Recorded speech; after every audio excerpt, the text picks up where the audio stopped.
는 제목으로 윤기론 목사님 나오셔서 말씀 선포해 주시겠습니다.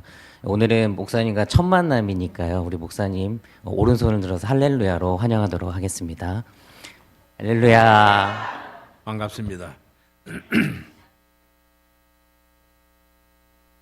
시온 찬양대 수준 높은 찬양으로 우리 하나님께 영광을 올리게 된 것을 매우 기쁘게 생각합니다. 일부의 헵시바 찬양대도 그랬지만 우리 2부 우리 시온 찬양대 아주 화음이 참 멋있게 어우러집니다. 대단히 훌륭하게 잘하셨어요. 또 악기를 연주한 분들이 없습니다만은 아까 제가 연주한 것을 보니까 바이올린, 클라리넷, 플룻 아주 이 연주 그리고 전자 오르간, 피아노 연주자들 훌륭한 연주를 해주어서 대단히 감사를 드립니다.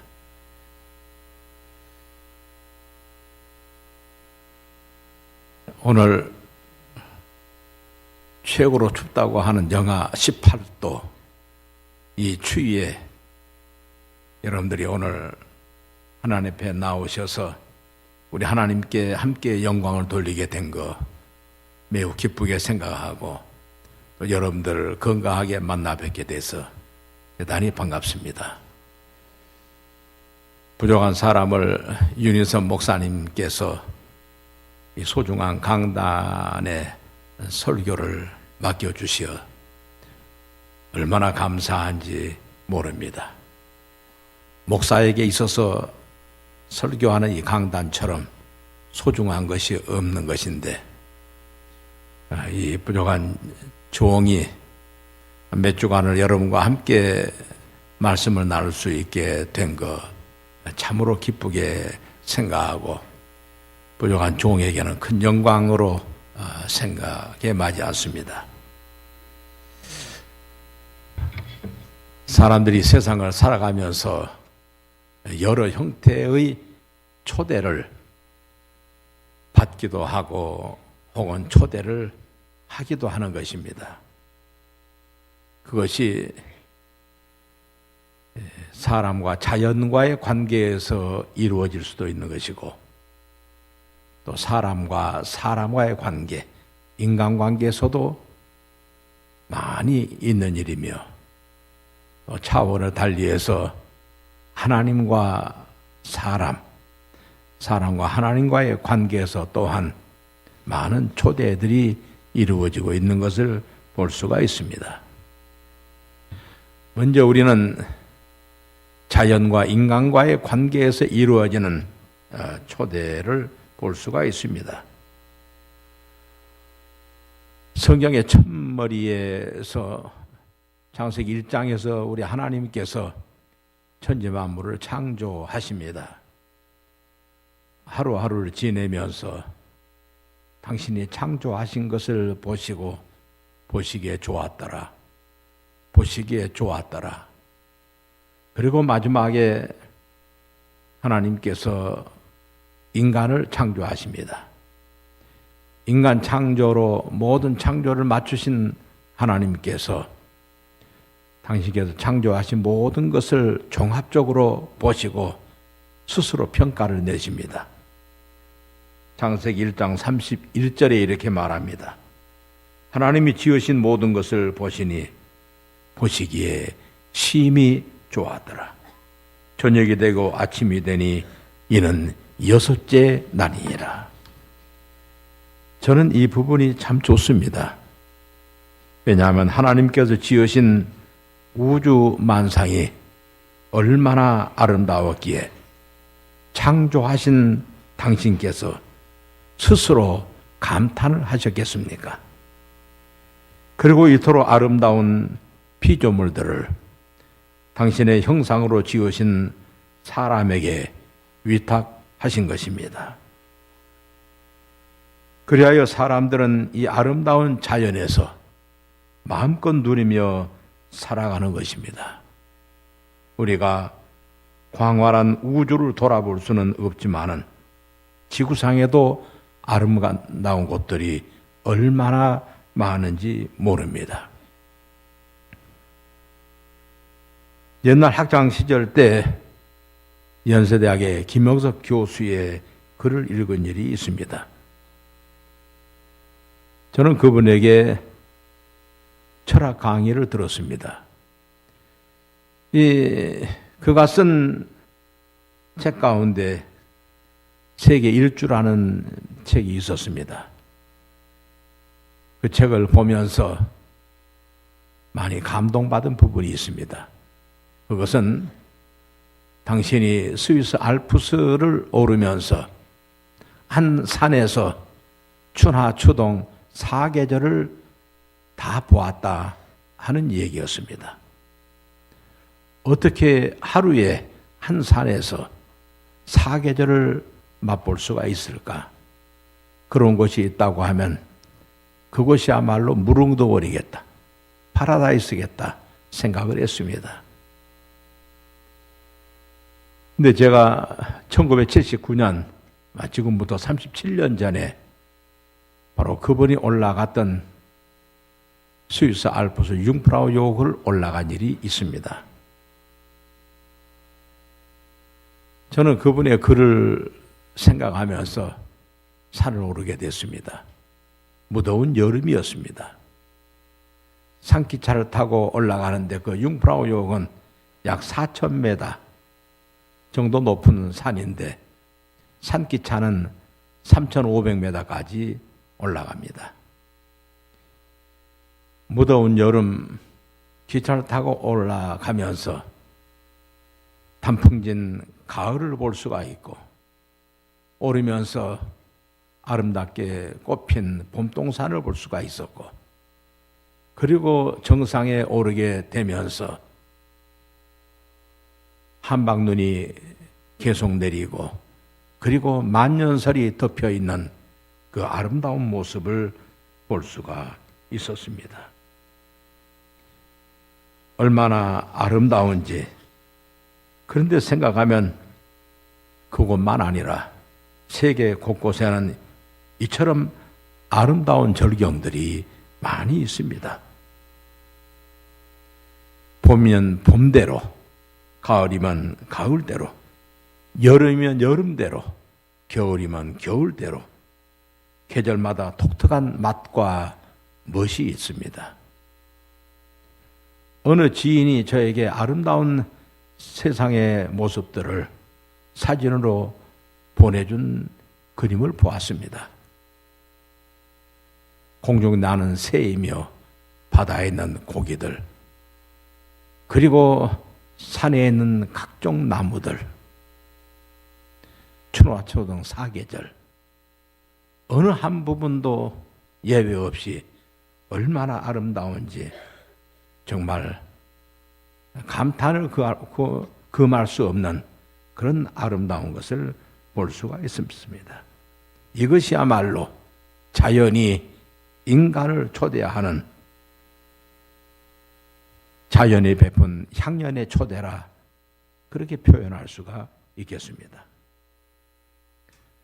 또한 사람은 사람과의 관계에서, 나와 너와의 관계에서 많은 초대를 받고 그리고 초대를 하게 되는 것입니다.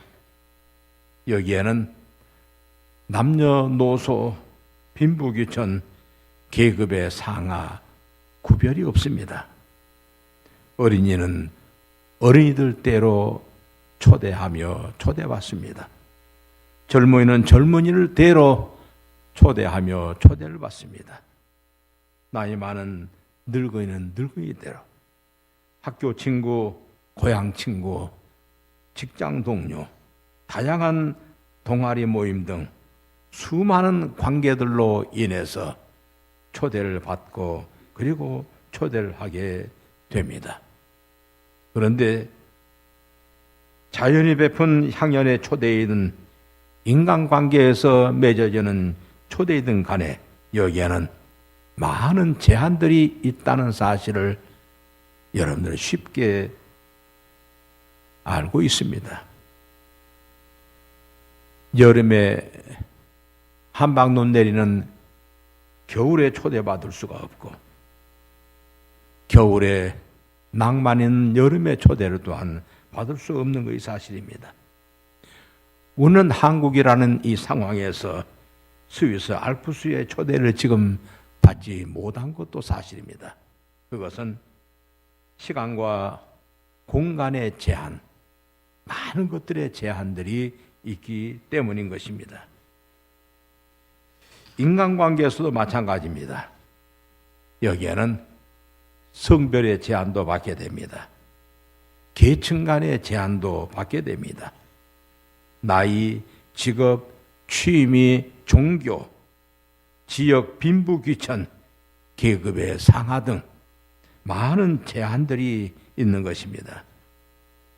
저는 우리나라 대통령으로부터 저 개인적인 초대를 한 번도 받은 적이 없습니다. 저 또한 대통령을 초대한 적이 없으니까요. 피장파장이겠습니다.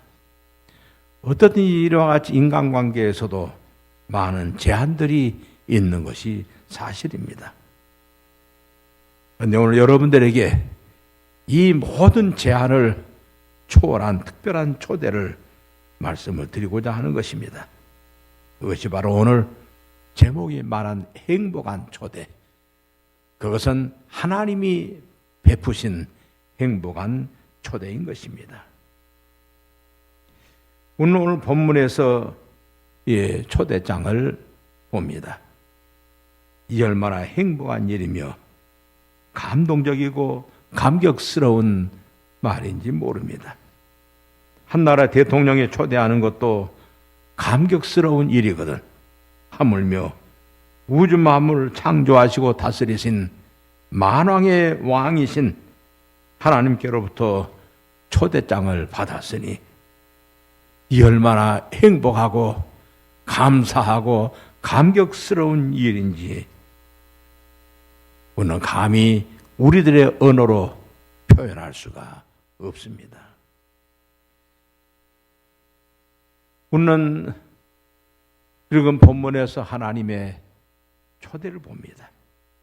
수고하고 무거운 짐진 자들아 다 내게로 오라. 내가 너희를 쉬게 하리라. 저는 영남교회 홈페이지를 들어가서 영남교회를 본 일이 있습니다. 그 홈페이지에 나타난 성경 구절을 보니까 바로 이 구절들이 여러 곳에 나타나 있는 것을 보았습니다. 수고하고 무거운 짐진 자는 다 내게로 오라. 내가 너희를 쉬게 하리라. 이 구절이 많았습니다. 그래서 제가 생각했습니다. 영남교회 당회장이신 윤희선 목사님과 제 생각이 비슷한 점이 참 많구나. 같이 윤씨여서 하는 말 아닙니다. 네. 어떤지 제가 제일 좋아하는 이 구절을 영남교회가 당회장이 그러기에 홈페이지에 이 구절이 많이 있으리라 그렇게 생각을 합니다. 어떻든지 오늘 우리는 이 하나님께로부터 행복한 초대를 받게 됩니다. 조금 더 구체적으로 말한다고 하면 그러면 하나님께서 누구를 초대하시는가? 초대 대상이 누구인가 하는 말입니다. 그것은 본문이 말한 대로 수고하고 무거운 짐진 자입니다. 수고하고 무거운 짐진 자들아 그렇게 부르십니다. 수고하고 무거운 짐을 지지 않는 사람은 한 사람도 없을 것입니다. 수고하고 무거운 짐을 졌다고 인식할 때 우리는 하나님의 행복한 초대 대상이 될 수가 있다고 하는 말씀입니다. 만일 내가 수고하고 무거운 짐을 졌다는 인식을 하지 못한다고 하면 그는 결코 하나님께로부터 받는 행복한 초대의 대상도 될 수가 없다고 하는 사실입니다. 수고하고 무거운 짐. 이 짐은 남녀노소 빈부귀천 계급에 상하할 것 없이 모든 사람들이 다 지고 가는 짐인 것이 사실입니다. 아까도 말씀드린 김영석 교수의 대표적인 에세이라고 하면 영혼과 사랑의 대화라고 했습니다.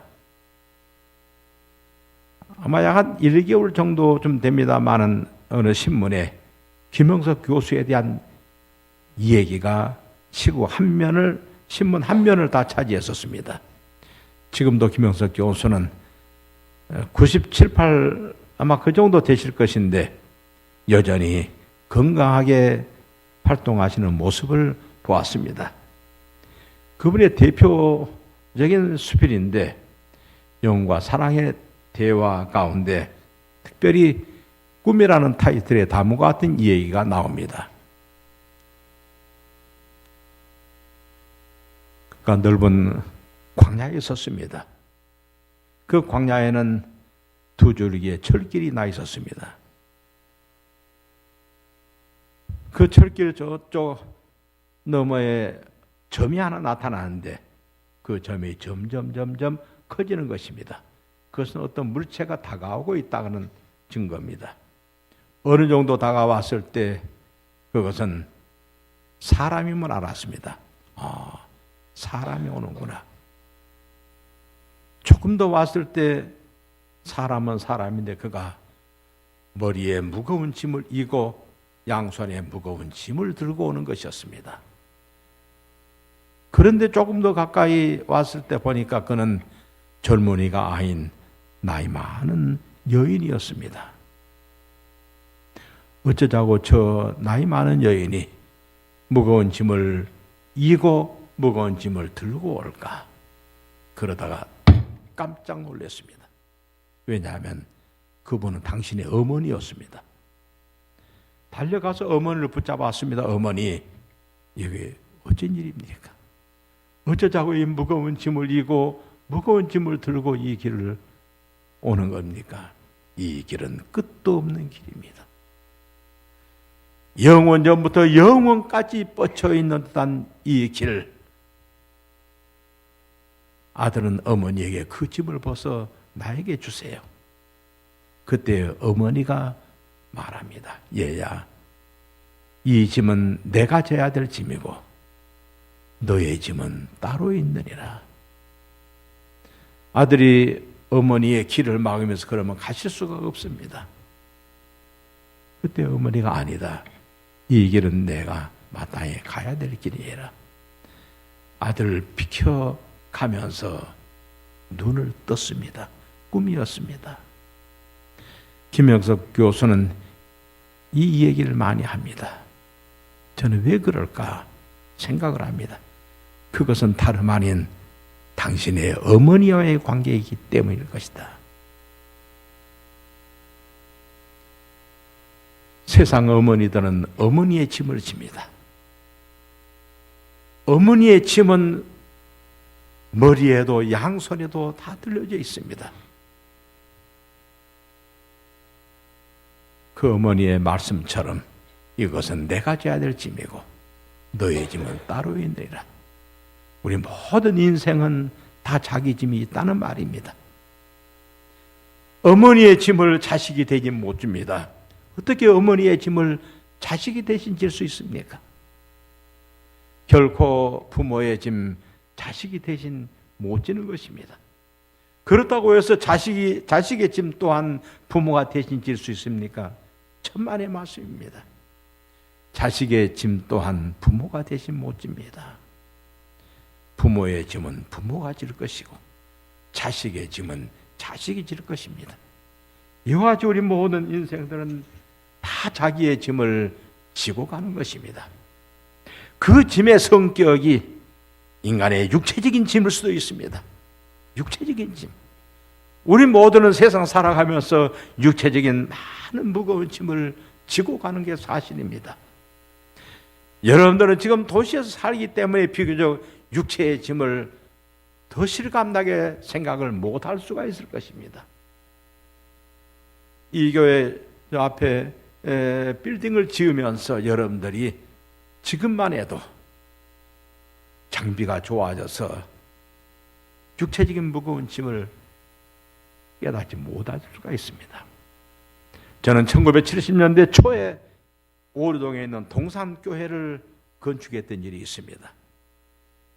400평의 교회를 건축을 하면서 그 시절에 산 위에다 지으면서 길이 없기 때문에 차가 올라오지를 못합니다. 지하를 파면서 손으로 팠습니다. 전부 꽃갱이를 들고 교인들이 지하를 손으로 팠습니다. 벽돌 한 장 한 장, 철근 하나하나를 저 밑에서부터 그 산 위에까지 다 손으로 올려서 쇠면을 등에 지고, 물이 없어서 저 산 아래에서 물을 물찌개 지고, 저는 물찌개 지고 옥탑을 올라갔던 일이 있습니다. 옛날에는 다 이렇게 무거운 짐을 집니다. 이 육체적인 짐이에요. 우리 인생이 세상을 살아가면서 신체적인 짐을 지지 않는 사람은 아무도 없습니다. 그와 동시에 사람은 정신적인 짐도 집니다. 신체의 짐만 지고 가는 것이 아닙니다. 사람은 자기 나름의 정신적인 짐을 집니다. 흔히 생각하기를 신체적인 무거운 짐진 자들, 육체적인 무거운 짐진 자들은 저 정신적인 짐은 짐이라고 여기질 않습니다. 그런데 정신적인 짐진 사람은 또 그러지 않습니다. 정신적인 짐진 자는 차라리 몸으로 지고 말지 정신적인 짐을 감당할 수가 없는 것입니다. 여러분, 세계적인 추세는 그만두고라도 우리나라만 보세요. 이 나라 최고의 권력자가 스스로 목숨을 끊지 않습니까? 최고의 재벌가가 스스로 목숨을 끊지 않았습니까? 최고의 지성인이 스스로 목숨을 끊지 않습니까? 아니, 모든 인기를 독점했던 최고의 연예인이 스스로 목숨을 끊지 않습니까? 그것이 저들이 육체적인 짐입니까? 아닙니다. 저들에게 주어진 정신적인 짐, 마음의 짐을 감당할 수가 없는 것입니다. 도저히 감당할 수 없기에 그들은 자기의 목숨을 던져버린 것입니다. 여러분, 이렇게 사람이 세상을 살아가면서 신체적인 무거운 짐도 지고 정신적인 무거운 짐도 지고 가는 게 사실입니다. 여기에 아무도 아니라고 할 사람은 없습니다. 여러분이나 저나 마찬가지입니다. 아무도 아니라 할 수 없습니다. 그뿐만이 아닙니다. 차원을 달리해서 우리 인간은 영적인 짐을 집니다. 달리 말한다고 하면 죄악의 짐을 지고 간다는 그런 말입니다. 사람이 다 죄악의 짐을 집니다. 의인은 없나니 곧 하나도 없느니라. 사도 바울이 그랬습니다. 세상에는 의인이 없습니다. 죄 없다 하는 사람이 없는 것이 모든 인생은 다 죄인이라는 말입니다. 죄악의 짐을 지고 가는 것이 바로 우리 인생인 것입니다. 그러기에 오늘 성경은 말합니다. 짐진 자들, 수고하고 무거운 짐진 자들, 육체적인 짐, 정신적인 짐, 우리의 영적인 짐을 진 이 모든 짐진 자들, 이들은 이 짐을 스스로 깨닫게 되면은 그는 바로 하나님의 행복의 초대 대상이 된다고 하는 사실을 우리는 깨달아야 합니다. 그러기에 우리는 하나님 앞에 하나님이시여 나는 죄인이로소이다. 자기 죄를 고백할 수 있어야 우리는 하나님의 행복한 초대장을 받을 수가 있습니다. 예수님께서는 공생에 들어가셔서 제자들과 함께 다니십니다. 마태복음 9장에서 보면 어느 날 세리 레위의 초대를 받습니다. 세리 마태지요. 그리고 세리마태의 집에 초대를 받고 거기서 함께 식탁을 나누게 됩니다. 그때 예수님의 뒤를 쫓으면서 흠을 잡고자 했던 바리새인들, 서기관들, 사두개인들, 그들이 예수님의 뒤를 쫓다가 예수님께서 세리들과 함께 앉아서 식탁을 나눈 것을 봅니다. 그리고 예수님의 제자들에게 말했습니다. 어찌하여 너희 선생은 저 죄인들과 함께 하느뇨? 죄인들과 함께 하고 있다는 사실을 지적을 합니다. 그 말을 들으신 예수님께서 말씀합니다. 건강한 자에게는 의원이 쓸데없고 병든 자에게나 쓸데있느니라. 나는 의인을 부르러 온 것이 아니요 죄인을 부르러 왔노라. 예수님이 이 땅에 오신 예수님의 성육의 이유를, 목적을 분명하게 밝힙니다. 나는 죄인을 부르러 오셨다고 말씀하십니다. 그리고 우리 주님께서는 죄인을 부릅니다. 여러분과 제가 마찬가지입니다. 내가 죄가 없어서 이 자리에 있는 게 아닙니다. 우리는 모두가 다 죄악의 짐을 졌기에, 영적으로는 다 죄악의 짐을 졌기에 우리는 바로 이 자리에 있는 것이 아닙니까? 세상 살면서 아침에 집을 나서면서 구두를 깨끗이 닦고 집을 나섭니다. 얼마 가지 아니해서 여기에는 뿌옇게 먼지가 않습니다.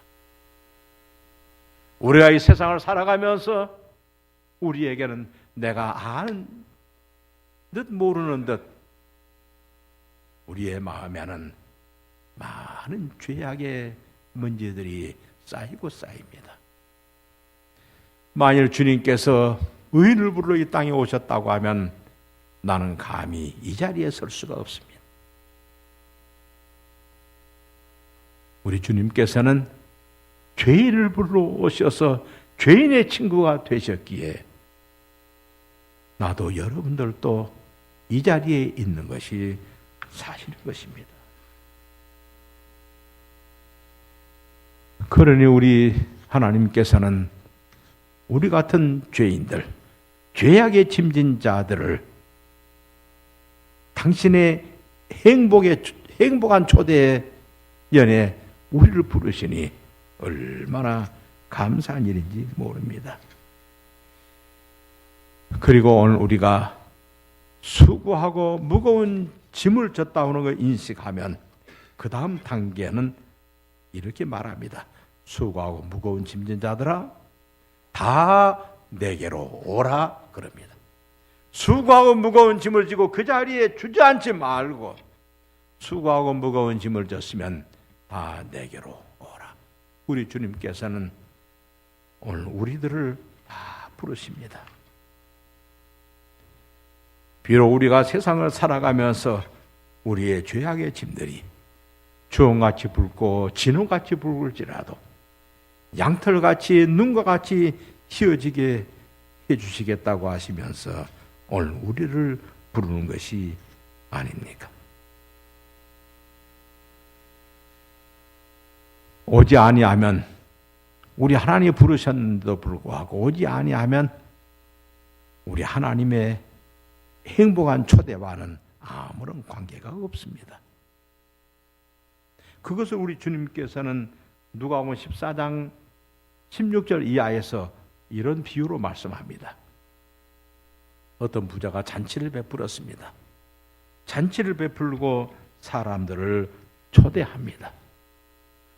정한 사람들을 초대한 것입니다. 우리 주인이 큰 잔치를 베풀었으니 당신을 초대합니다. 하인들이 가서 말합니다. 어떤 사람은 말하기를 나는 밭을 사서 밭에 나가 보아야 되기 때문에 갈 수가 없노라. 또 어떤 사람 나는 소를 샀기에 소 길들여야 될 것이기 때문에 갈 수가 없노라. 어떤 사람 말하기를 나는 장가를 들어서 갈 수가 없노라. 각기 다 자기의 핑계를 했습니다. 종이 주인에게 말할 때 주인이 대단히 노했습니다. 그러면서 말하기를 길과 산울로 나아가서 사람을 강권하여 데려다가 내 잔치자리를 채우라고 주인이 말합니다. 그리고 계속해서 말하기를 오지 않는 사람들은 하나도 내 잔치를 맛보지 못하리라. 오늘 우리를 부르셨습니다. 이미 우리를 당신의 참 초대 대상자로서 우리를 불렀습니다.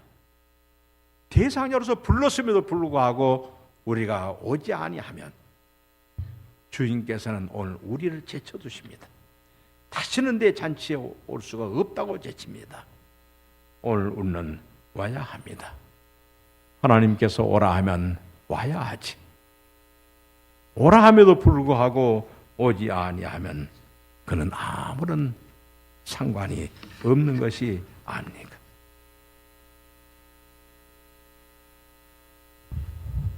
오늘 우리에게 이 초대장을 보내면서 수고하고 무거운 짐진 자들아 대상을 밝히고 다 내게로 오라, 당신의 잔치자리에 오라 하실 뿐만 아니라 그 다음 부분은 오는 자에 대한 보상의 부분입니다.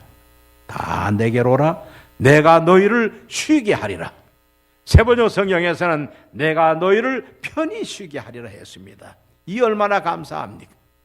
우리 하나님께서 오늘 우리들로 하여금 내가 너를 편히 쉬게 해주시겠다고 말씀하시니 이 얼마나 감사한 일입니까? 무거운 짐을 져본 사람들은 아실 것입니다. 무거운 짐을 지고 가다 누가 대신 조금만 져줘도 얼마나 좋은지 모릅니다. 니아가를 끌고 무거운 것 끌고 가다가 누군가 뒤에서 조금만 거들어줘도 얼마나 좋은지 모릅니다. 하나님, 우리 인생들이 세상을 살아가면서 수고하고 무거운 짐을 지고 지쳐있는 우리 인생들에게 다 내게로 오라, 내가 너희를 편히 쉬게 하리라고 그렇게 말씀해 주시니 이 얼마나 감사하고 또 감사할 일입니까? 여러분, 우리 하나님의 이 행복한 초대는 두 가지 의미가 있습니다. 하나는 이 세상에서 누리는 행복이 있습니다. 세상에서 누리는 행복이 있어요. 우리가 예수 믿으면 이 세상 살면서 많은 고난들이 있을지라도 그래도 가슴 속에 행복이 있습니다. 그러나 그 행복이 어떤 때는 특히 가변적인 것을 깨닫게 됩니다. 아침에는 행복한가 했는데 저녁 때는 그냥 행복이 어디로 간데없이 자취도 없는 경우가 있습니다. 이렇게 우리들이 세상 살아가면서의 행복이라고 하는 것은 내게 늘 변합니다. 다시 말하면 완전치 못하다 그런 얘기입니다. 그것은 바로 이 세상 자체가 완전하지 못해요. 그러나 하나님의 나라에서 주어지는 행복은 영원합니다. 완벽한 행복입니다. 우리에게 세상의 행복도 그리고 하나님의 영원한 나라에서의 행복도 우리에게 약속해 주신 것입니다. 우리는 이 땅에서의 행복만을 누린 것이 아닙니다. 우리는 하나님께서 예비하신 그 나라에서 영원 무궁토록 누리는 그 행복이 우리에게 약속되어 있는 것이거든요. 그리고 우리들을 기다리십니다. 어제에서 오늘을 걸어왔습니다. 오늘에서 내일을 또 걸어갈 것입니다. 이 걸음은 우리 하나님이 부르시는 영원의 세계까지 오늘 걸어가는 것입니다. 사랑하는 영남교회 성도 여러분, 한마디만 부탁을 드리고 싶습니다. 2016년 이해를 들어서 이 1월 달이 아직 마지막하지는 않았습니다. 오늘 우리에게 초대장을 주셨습니다. 이 초대장이 어디요? 우리 하나님의 초대장입니다. 이 초대장은 나 혼자 간직하라고, 나 혼자 간직하기 위해서 주신 초대장이 아닙니다. 이 초대장은 가까운 우리 가족들, 친척들, 이웃들, 이들에게 이 초대장을 함께 나누라고 주시는 초대장입니다. 이걸 그대로 묻어버리면은 마치 1달란트 받은 자와 똑같은 것입니다. 2달란트나 5달란트 받은 자처럼 남길 수 있어야 됩니다. 우리에게 주신 초대장을 나 혼자 간직하고 있으면 나는 1달란트 받은 자로서 책망을 받을 것입니다. 우리에게 초대장을 반드시 전하라고. 그래서 우리 주님께서는 부활하시고 마지막 부탁하신 말씀이 오직 성령이 너희에게 임하시면 너희가 권능을 받고 예루살렘과 유다와 사마리아와 땅끝까지 이르러 내 증인이 되라 하시지 않습니까? 오늘 초대장을 전하는 말입니다. 여러분, 그래도 1년에 한 사람이라도 내가 정해놓고 그에게 초대장을 드려야 되지 않겠어요? 단 한 사람도 못 드리면 되겠어요? 나는 죽으면 죽었지 한 사람에게도 줄 수가 없습니다. 하시는 분 손 한번 듭시다. 아무도 없으시구만요. 네, 그러면 여러분들이 금년에 꼭 한 사람이라도 뭐 더하면 뭐 더 좋겠지만은 5달란트 받은 자들면 더 좋겠지만은 여러분들이 꼭 한 사람이라도 이 초대장을 드릴 수 있기 바랍니다. 꼭 드려서 그 사람도 나와 함께 우리 하나님의 행복에 함께 참여할 수 있도록 얼마나 행복하지 일이겠습니까? 나 혼자 누리면 행복하지 않잖아요. 같이 누려야 행복하지요.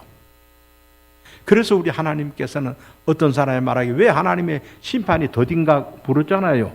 그때 더딘 것이 아니다. 기다리신다고 그랬어요. 지금도 기다리고 계십니다. 우리들로 하여금 할 수만 있으면 이 초대장을 이웃에게 전해서 그들도 하나님의 행복한 초대에 참여하기 위해서 우리 하나님이 지금도 기다리고 계신다. 여러분들 이 초대장을 이해 꼭 증거해서 우리와 우리의 가족과 우리의 이웃들 그리고 내가 전해준 그 초대장을 받은 자들이 우리 하나님의 행복한 초대에 반드시 함께 참여할 수 있는 2016년 되어지기를 주님의 이름으로 축원합니다. 은혜로우신 하나님 아버지 감사합니다. 우리를 향한 당신의 행복한 초대장을 주셨습니다. 우리도 받았을 뿐만 아니라 이 초대장을 널리 증거할 수 있도록 은혜 주시기를 원하옵니다. 영남교회를 사랑하시고 영남교회를 이 땅에 세우신 것은 당신의 크신 뜻이 계시지 아니합니까? 이 교회를 통해서 이 땅에 하나님의 나라가 이루어질 수 있도록 축복하여 주시옵소서. 감사하고 예수님의 이름으로 기도하옵나이다. 아멘.